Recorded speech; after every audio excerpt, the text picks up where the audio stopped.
Yes, students, my screen is visible to you.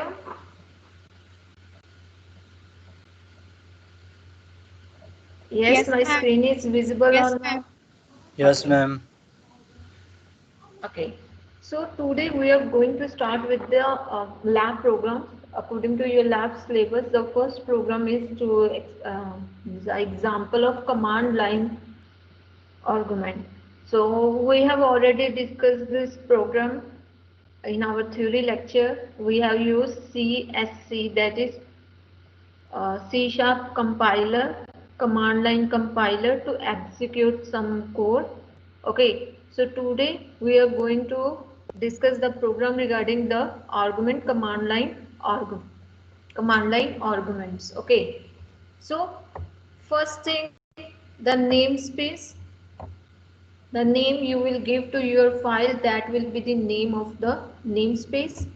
This is the main program. Now inside main program, main method is there, and when you are working with command line argument, how you will pass that command line argument to this main method using this. The main method is receiving here some argument of string type, and this is the array of arguments. You can see here string is the type, and square bracket is representing that this is the array, and name of array is arguments, args. So whenever you will run this code at command prompt or at compiler, C sharp compiler, after your file name you will pass the values.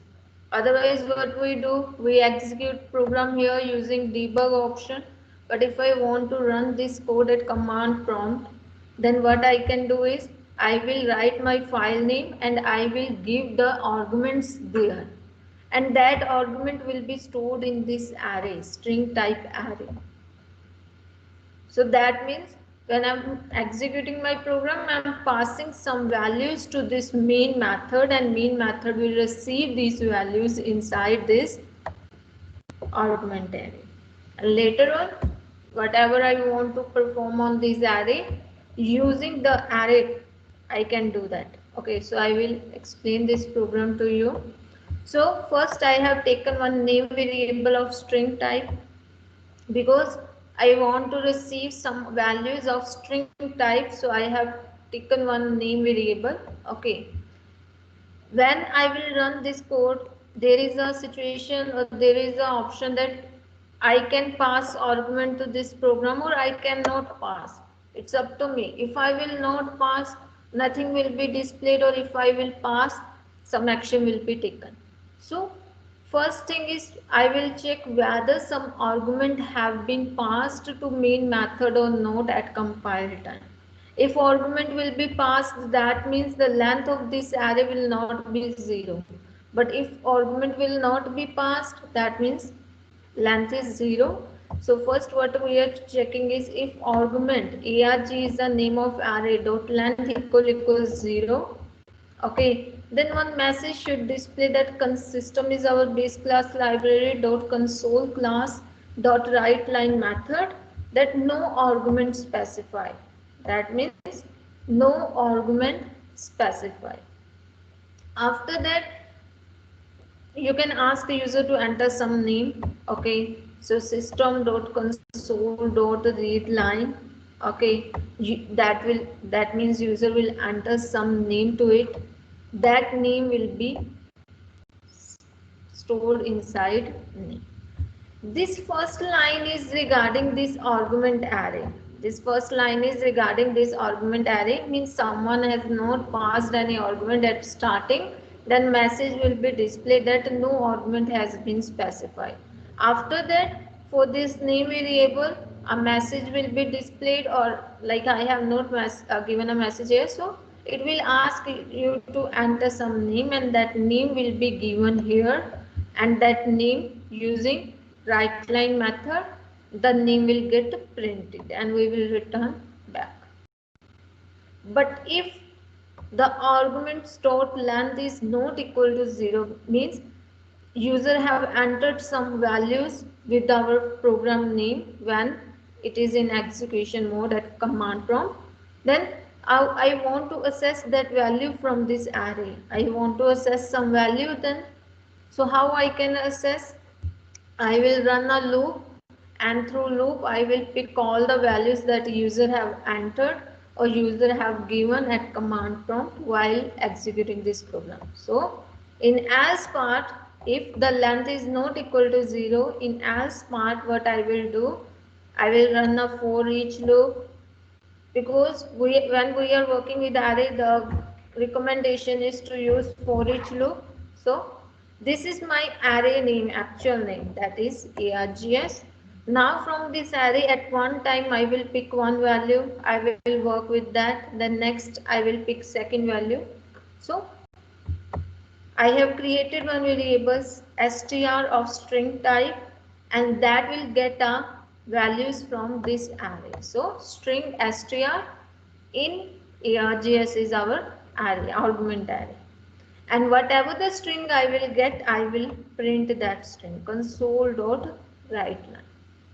Okay, so this is how you can work with command line argument. First is that main will receive some arguments, and that will be stored in array. You can check whether user have entered some argument or not using this method argument.length. Okay, and if user have entered some values, so you can assess those values using loop, like some variable in argument, to assess that values.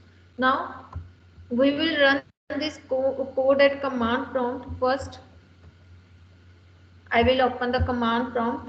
Okay, now this program is in my desktop, one folder is there inside that. So first I will move to that folder.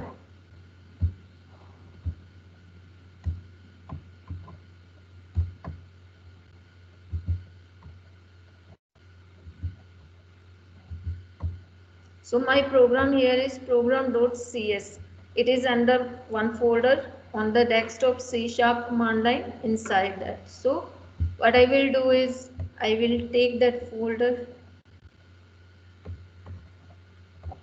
Okay, so first I want to go into this folder.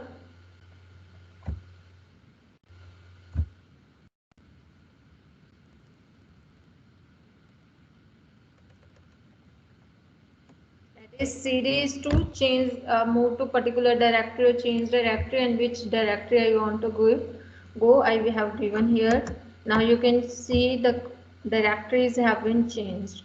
Now which program I want to access, the name of program you can see in that program.cs. So I will use the C# compiler here. CSC is the C# compiler. The name of my file is program.cs.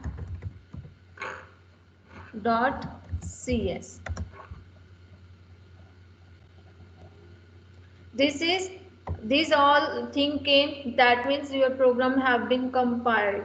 Now I will execute this program. So what is my program? File name is program.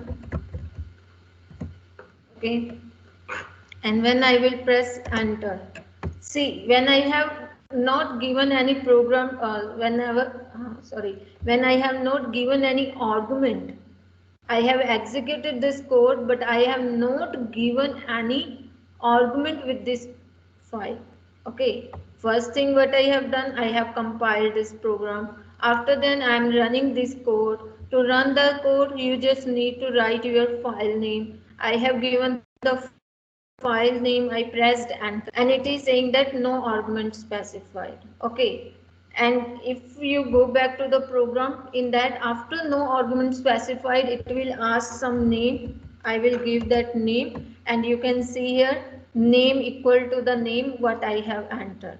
Okay, but if I will the same program, and if I will give here Anu, and you can see here now Anu is being displayed. Okay, so there are two things I have done. One is I have executed this code without giving any argument at command prompt. Okay, So what have been done according to program, it will display no argument specified. It will ask me to enter some name I have entered, and then it shown me what name I have entered. In second thing, when I have executed this code, I have given here the value, what I have entered at command prompt only. Okay, so then it will directly show me the value what I have given at command prompt. If I will execute this code again, I will enter. You can see now two names have been entered because when I have run this code, in array two values have been stored. At first location Anu, at second location Kurana. So when a loop get executed, both the values have been printed. So clear with this code? Yes, students.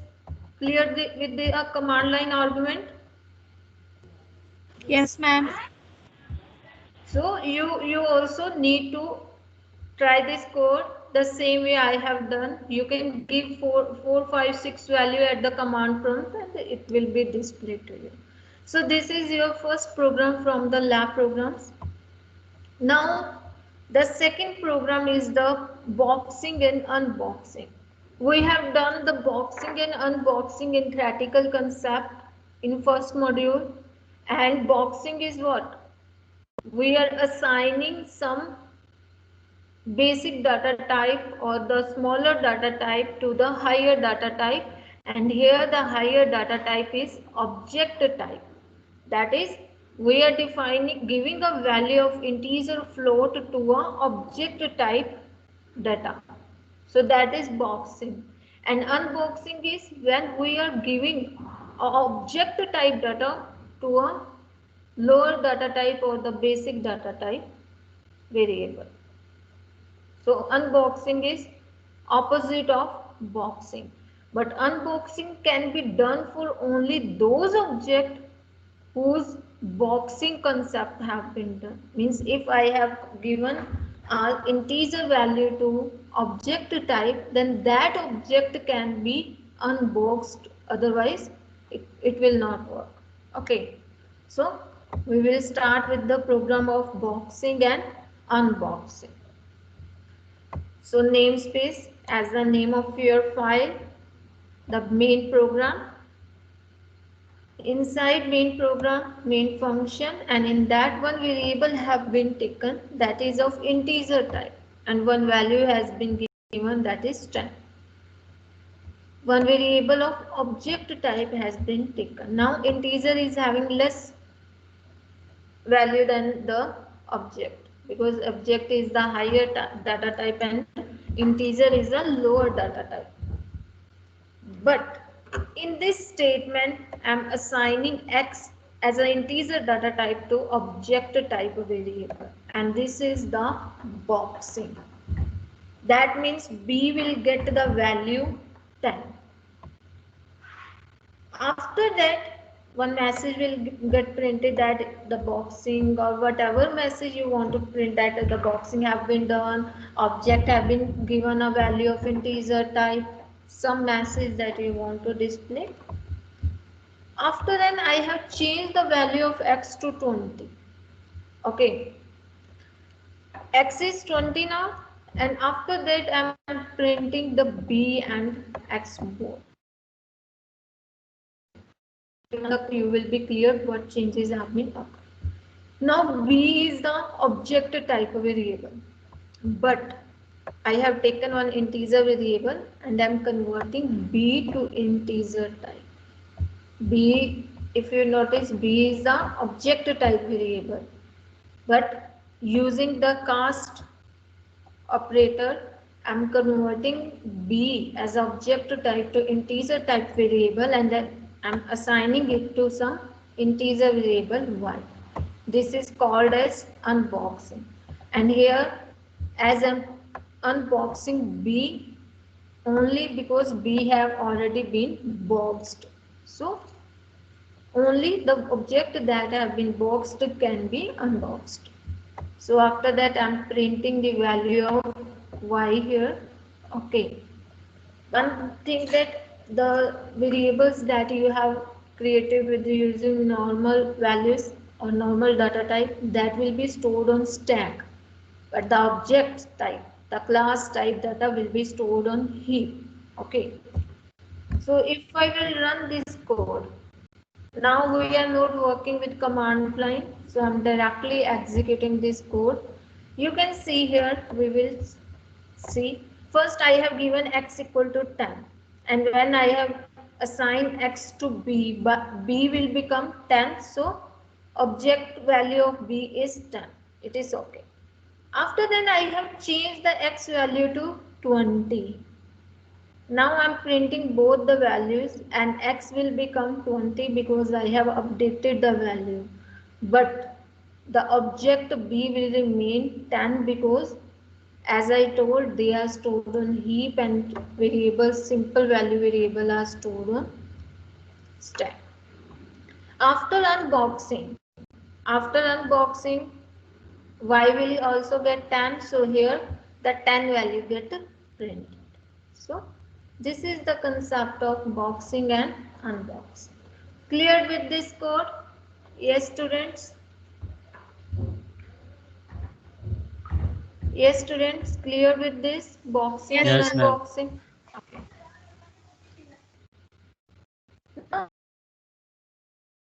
That we are going to discuss is regarding Jack Darry. Okay, so first I will show you some introduction part of Jack Darry. What is Jack Darry? How we can declare and initialize Jack Darry, and then we will move to the program of Jack Darry. So first, what is Jack Darry? You have worked with the two-dimensional array. In two-dimensional array, what you people do? You first mention the number of rows, and after that you mention the number of columns. And in two-dimensional array, number of columns are mandatory. Okay. But in that, all the rows will have same number of columns. If I am writing, wait. If I am writing, generally if I will write A,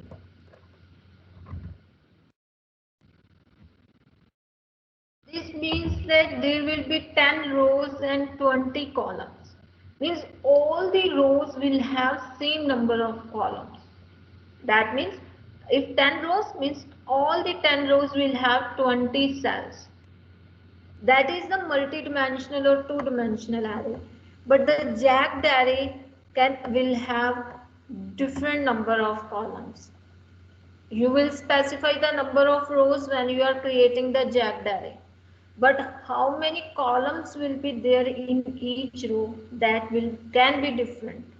Okay, it's up to you when you are creating what value you will give to each row. Okay, based on that, number of columns will be different. Okay, so when you are creating jagged array, you will not mention the number of columns. You need to mention the number of rows at once. Okay, so that is the jagged array that can have different number of columns in each row.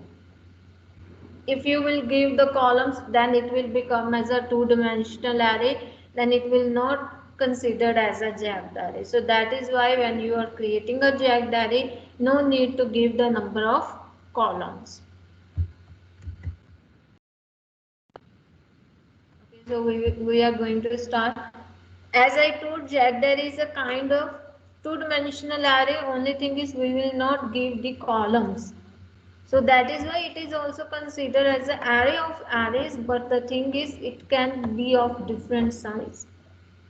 Okay, means for if I am taking an array in each row, because each row itself will be a array, but the size will be different. Okay, length of each array index can be different. Okay, the element that we are storing in array are reference type because each row is representing further an array. You know, two-dimensional array in each row itself a array. So same. And by default, when you are creating but you are not giving any value, it will be default set to none. As I told, it can also be mixed with multi-dimensional array. Okay, and number of row will be fixed at declaration time, but you can vary the number of column. As I told, when you are creating the column of creating the jagged array, you need to mention the number of row, number of columns. Later on, based on the value also we can change. So this is the introduction regarding jagged array. Now how you will create jagged array? In C sharp, whenever we are creating an array, we first write the data type, then the square bracket. But here we are working with the two dimensions, so two square brackets, then the name of array, new, the data type. In first square bracket, you will tell the number of rows, but the second bracket will remain empty because rows are mandatory here. Okay, and the second example of it is int, because it will store some integer value, the name of array, new, integer type, and it is saying that 4 rows will be there. Columns don't know, but 4 rows will be there. As it is written, user need to provide number of rows only, and if user is going to provide the number of columns, then it will not remain a jagged array. It will become as a two-dimensional array. So this is the how you will create or you will declare a jagged array. Now how you will initialize the jagged array? As I told, each row itself is an array, and then at each row, picking an individual array, you can store values. So there are two ways how you can set the first number of columns, and in number of columns how you can give the value. So as in previous example, I have created one jagged array having number of rows 4. So first is, there are two ways to initialize. First way is you will initialize or you will set the size of each row individually. Like this was the name of my array. I'm picking 0 index. 0 means first row. At first row, how many further columns will be there? So I'm creating new integer type array having 2 elements. Okay. Hope so you are clear that is the name of jagged array. In that I'm picking my first row at 0 index, and I'm setting further the number of column in this row. So using new, integer is the type of data that will be stored, and in square bracket 2 means in this particular row there will be 2 elements. Okay.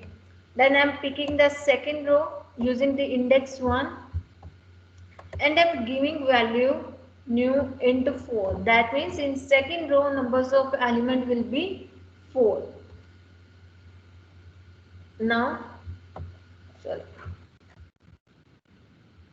In third row, okay, using index 2, there will be 6 elements, and in third row there will be 7 elements. But overall, there is only one array, that is jagged array. Only one array is there, that is further having 4 rows with first row 2 elements, second row 4 elements, third row 6 elements, and seventh row 7 elements. This is one way. Now second way, where array size we need not to give and its element we can directly give. Difference here same. I'm picking the name of jagged array with index 0, that means first row. Using new, I'm setting the array, but here I have not given the size like this. In curly braces, you can see in curly braces I have directly given the values. From these values, it will be defined what will be the size of this first array. Now here 4 element means internally the size of first array will be 4. Now the second row of this jagged array, okay, here 3 elements are there. Now the third row of jagged array, here 2 elements are there. So two ways. One is only giving the size and later on we can initialize the array. Second is we are not giving the size of array but we are initializing the value. From that values the size of each individual array can be defined. Clear with the initialization part? Yes, students? Yes? Is there any doubt in this? Yes, students, is there any doubt?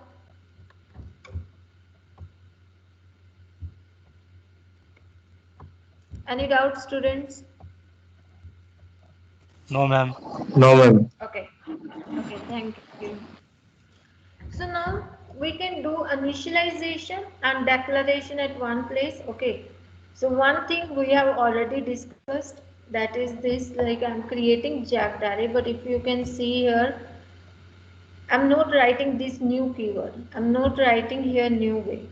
Like in the previous example, I have written here new, but here I'm declaring my jacked array also, and I'm defining the individual row of jacked array also.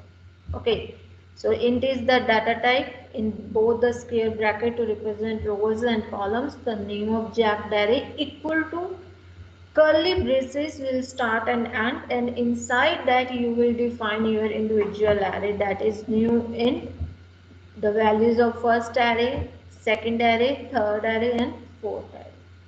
This is the shorthand way. But the direct way is that when you are defining your array, okay, here you are first defining new type of this jacked array and two subscript. And after that in curly braces you will again define your individual array. Okay. So this is at one time you can declare and initialize the jacked array. Now one program, as here one jacked array have been declared. This is in main method. One jacked array have been declared.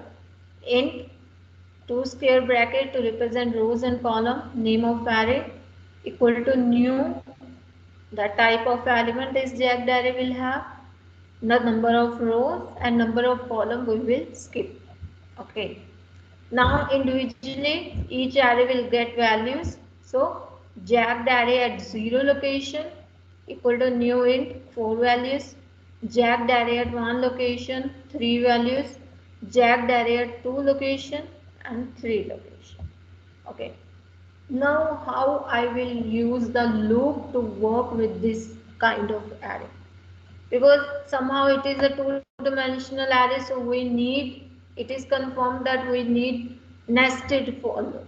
Okay, but how we will work with, how we will set the conditions, that we will see. First I need to go to each row. The outer loop will represent the row, so I need to go to each row. So how I will do with that? I will take one counter variable from 0, and that counter variable will go up to jacked array is the name of array, overall array.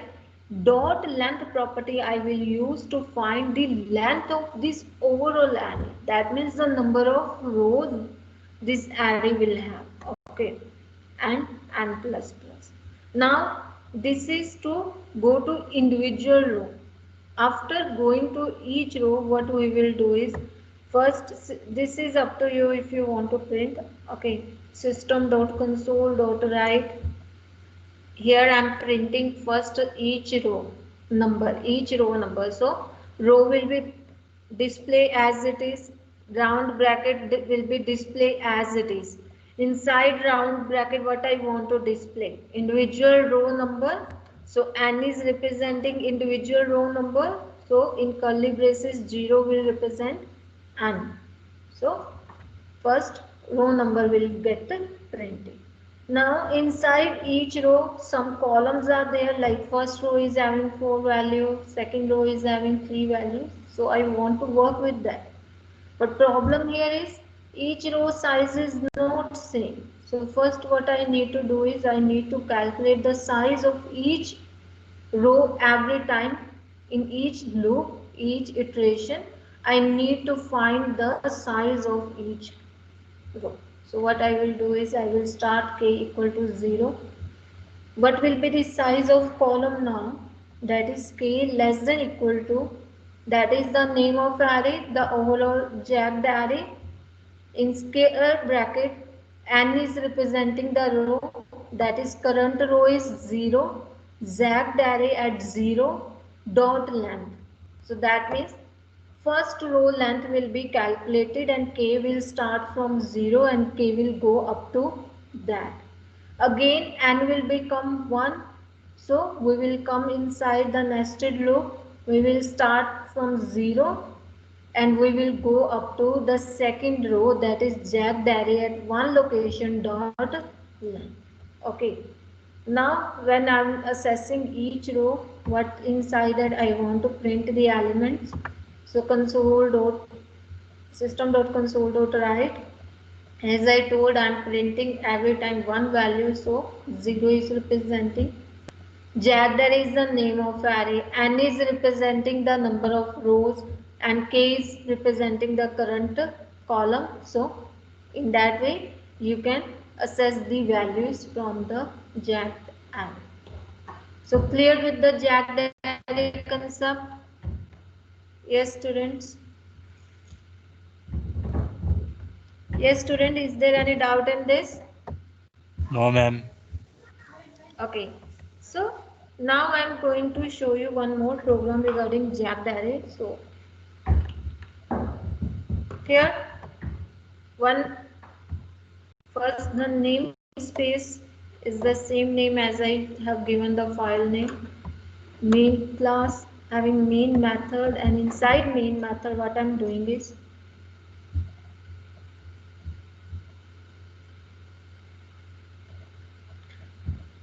yeah, as first you can see here, this is my jagged array declaration. This particular line is my jagged array declaration. In that, int is representing the data type, two square bracket rows and column. Name of jagged array is x, and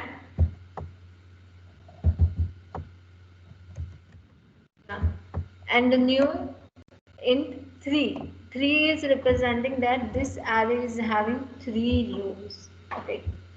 After that, what I am doing is I am setting the columns. I am setting that how much each rows inside the jagged array will have number of columns. Okay. So for that, first you can see here individual array, or you can say individual row of jagged arrays have been defined. What will be the length of individual array of jagged array will be defined. So int L, L is representing the first row. Okay, and what I have given, the size of this array will be 3. That means overall jagged array is having 3 rows. Overall jagged array is having 3 rows. Okay, so the first row further having 3 element. Okay, in that I am reading the values. Again I am reading the values. Sorry, I am reading the values. Okay, so now I have not values means I have got what will be the size of individual array, because here I have created one array with the 3 size, means it will store 3 values. It will store 3 values, and what value this array will have?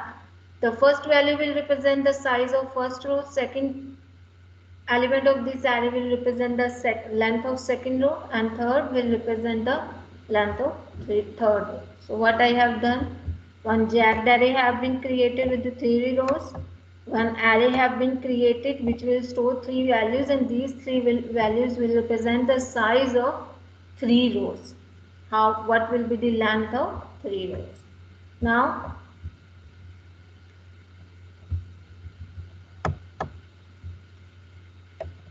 int sum equal to 0, and here to set the size of each row like x0 means x is my jagged array name at 0 location. I want to tell what will be the size of this row. So new int, and from L array I'm picking 0 value. As I told, 0 value will represent the size of first row. Again x1 is my second row from jagged array, and new int. After that I'm writing the L at 2 means the size of second row. In that way size of third row. Okay. Now I want to perform the addition.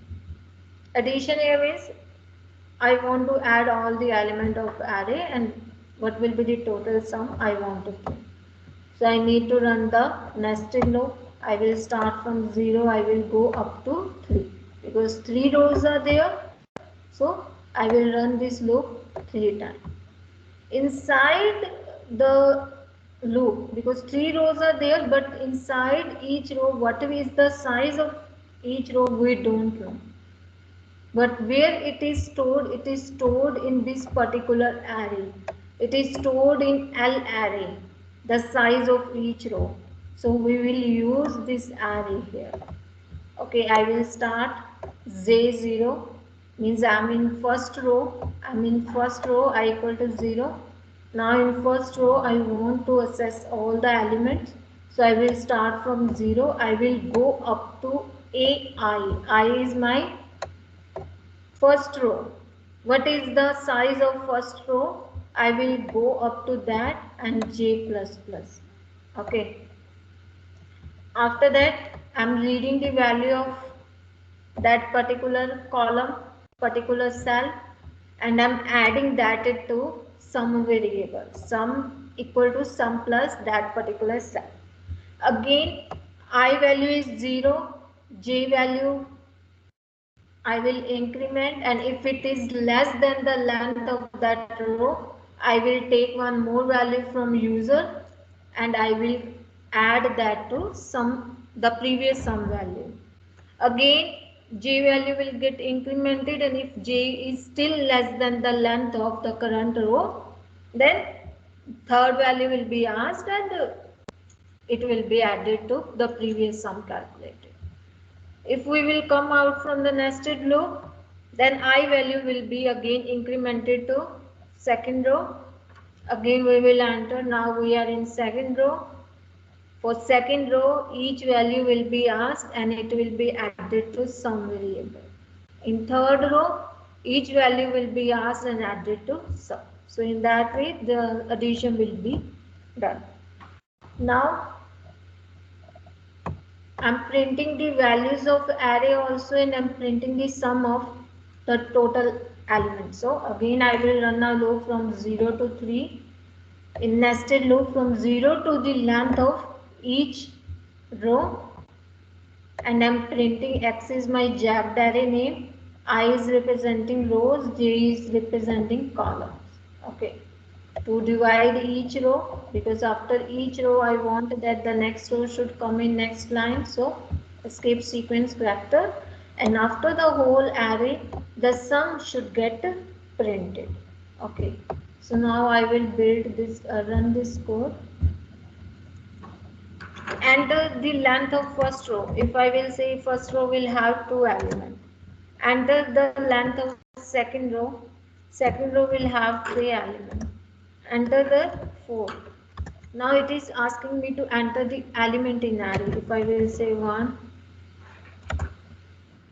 2. 2 element I have entered for first array. Now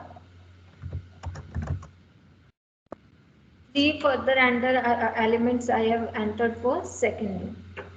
Then 4 elements, 6, 7. And you can see here, given jagged arrays, first row is having 2 elements, the second row is having 3 elements, and third row is having 4 elements. And addition of their total, all the element is 45. So this is the concept of jagged array, and these are the first 3 programs from your lab. file. Okay.